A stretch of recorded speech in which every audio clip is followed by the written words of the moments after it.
बोल नहीं सकते, बाल कटवा दो, सफेद कपड़े पहनो, नो दागिना ऑर्नामेंट्स। कोई हमारी जो वो हमारे घर में जो कामकाज होता है, चाहे मैरिज हो चाहे कोई भी हो, नो उपस्थिति आपकी। कन्यादान ना दे सकते हो। क्या हम लोगों ने बंधन महिलाओं पर रखा हुआ था?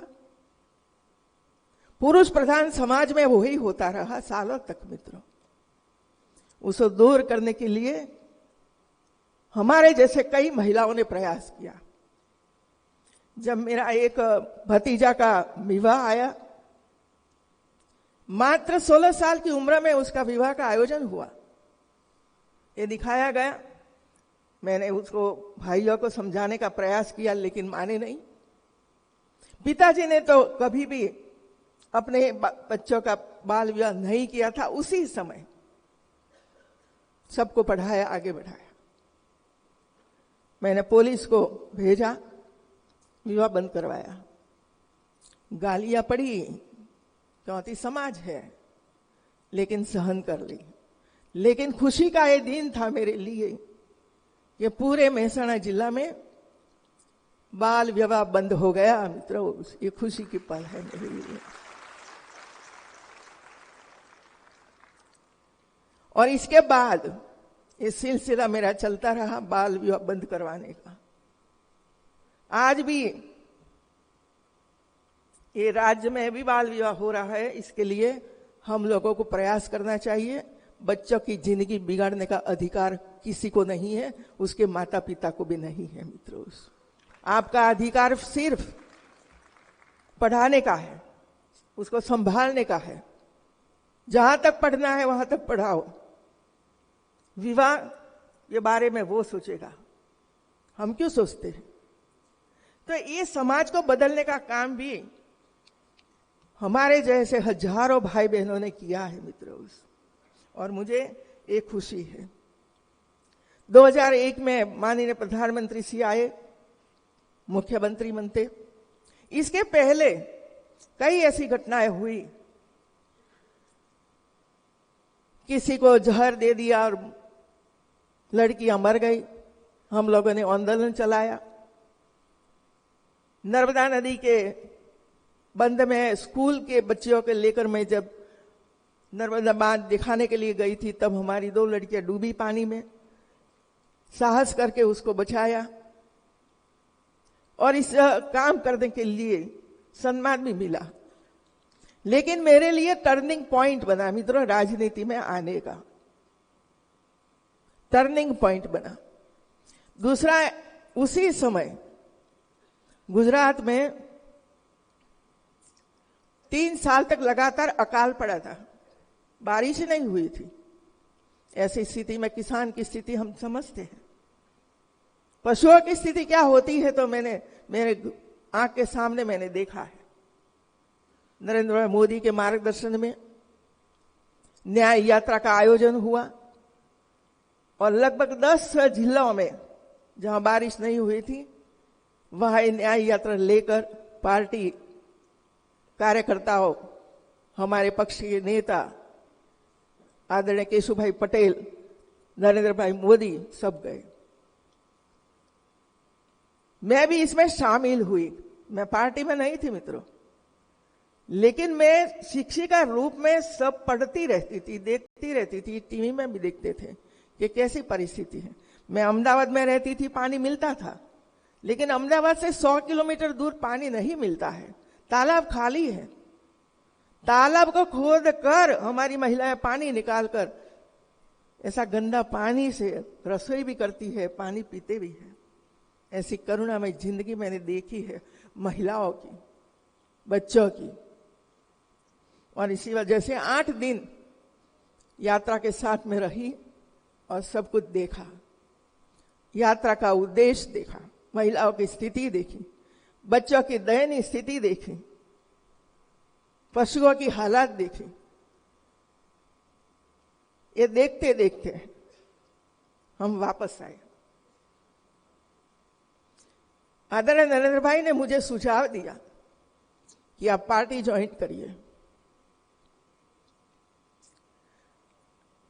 थोड़ी आनाकानी भी मैंने करी, क्योंकि एक वक्त स्कूल थी, दूसरी बात बच्चे भी थे, सास को कैंसर था।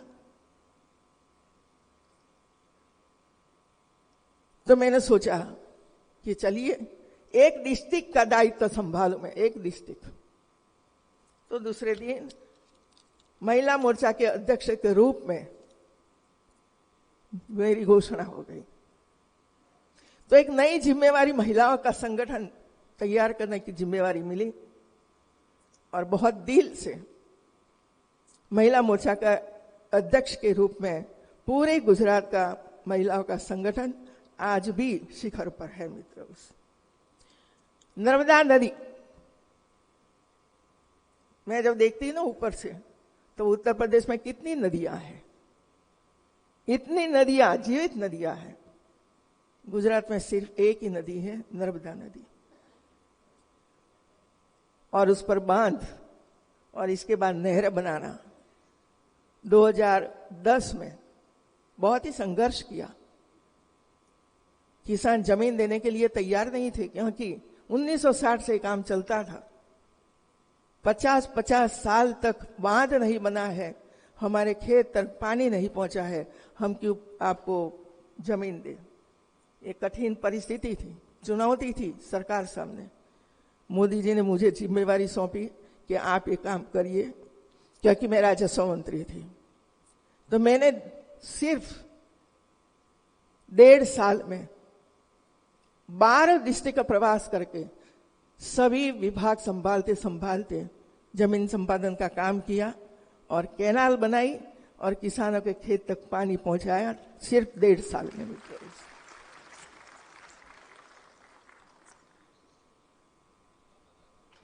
जम्मू कश्मीर में पहलगाम में जो हमारे शहीद हुए हैं, ऐसे सभी परिवारजनों को मैं श्रद्धांजलि देती हूँ। आप सब सोचिए 1990, 91, 92 की स्थिति कैसी थी जम्मू कश्मीर में, महिलाओं की स्थिति कैसी थी। चुनौतीपूर्ण था उसी समय, और आतंकवादियां चैलेंज करते थे कि आइए कश्मीर में आपका राष्ट्रध्वज लहराइए। किसी की हिम्मत नहीं थी कांग्रेस में, लेकिन अटल बिहारी वाजपेयी ने ये चुनौती स्वीकारी मित्रों, और कहा कि हम 26 जनवरी को सुबह में 8 बजे लाल चौक में आएंगे और हमारा प्यारा राष्ट्रध्वज फड़काएंगे मित्रों। ये चुनौती झेली थी भारतीय जनता पार्टी ने मिलकर। एकता यात्रा निकली और लगभग 43 दिन कन्याकुमारी से कश्मीर तक ये यात्रा निकले। जरा उसी समय का माहौल देख लीजिए कि कर्मठ कार्यकर्ताओं ने पूरे देश भर में कैसी स्थिति में काम किया था और वहां जाकर ध्वज लहराया था। मुझे खुशी इसी वजह से है कि पूरे देश में से सिर्फ 7 महिलाओं को आमंत्रित किया था, गुजरात में से मैं सिर्फ अकेली थी, और हम लोग वहां गए थे। और जो दृश्य मेरे सामने है, आज वहां जो खुशी है ना, ये खुशी के पीछे आप सबका और पूरे देश भर में जो कर्मठ कार्यकर्ता काम था, उसका ये नतीजा था मित्रों, इसका ये परिणाम था कि आज कश्मीर में हमारा झंडा लहरा रहा है। लेकिन इसके साथ मैं एक बात और जोड़ना चाहती हूं। जब महाराष्ट्र से ये यात्रा गुजरात में प्रवेश करती थी, उसी समय रोड पर हजारों महिलाएं, आदिवासी भाई बहन खड़े थे। पत्रकार बंधु प्रश्न पूछते थे कि क्यों आए हो, आदिवासी लोगों को क्यों आए हैं, जम्मू कश्मीर देखा है आप लोगों ने, कहाँ आया। लेकिन कोई उत्तर नहीं दे पाता था, क्योंकि वो तो बेचारे आदिवासी थे। लेकिन एक महिला ने जो सटीक जवाब दिया था, उसकी साक्षी मैं हूं मित्रों। महिला ने कहा कि हाँ, हम तो आदिवासी हैं, जम्मू कश्मीर कहाँ है मुझे पता नहीं है, और कभी जिंदगी में वहां जाने का अवसर भी नहीं मिलने वाला है, हमें पता है। लेकिन हम किसान हैं, और हम जो खेती का काम करते हैं ना, उसी समय काम करते करते यदि उंगली पर या तो पैर पर जब कुछ लग जाता है और लहू निकलता है, तो सिर्फ उंगली पर उसकी दर्द नहीं होता है, पूरे शरीर को दर्द होता है। इसी तरह भारत के कोई भी कोने में जब हमारे पर आपत्ति आती है आतंकवादियों द्वारा, तब पूरे देश को इसके दर्द होता है। ऐसा दर्द हमें भी होता है।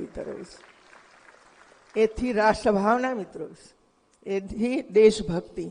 और ऐसे देशभक्ति करने वाले हजारों नहीं करोड़ों लोग हमारे बीच में हैं मित्रों। किसानों का तो प्रश्न इधर भी है, वहां भी था। 3 साल तक लगातार प्रयास करके जमीन का सर्वे करवाकर किसानों के नाम से ऑनलाइन करवा दिया। बहुत परिश्रम किया है, सभी अधिकारियों को भी लगाया था मित्रों, सबके प्रयास से। आज आप अमेरिका में बैठे हो तो भी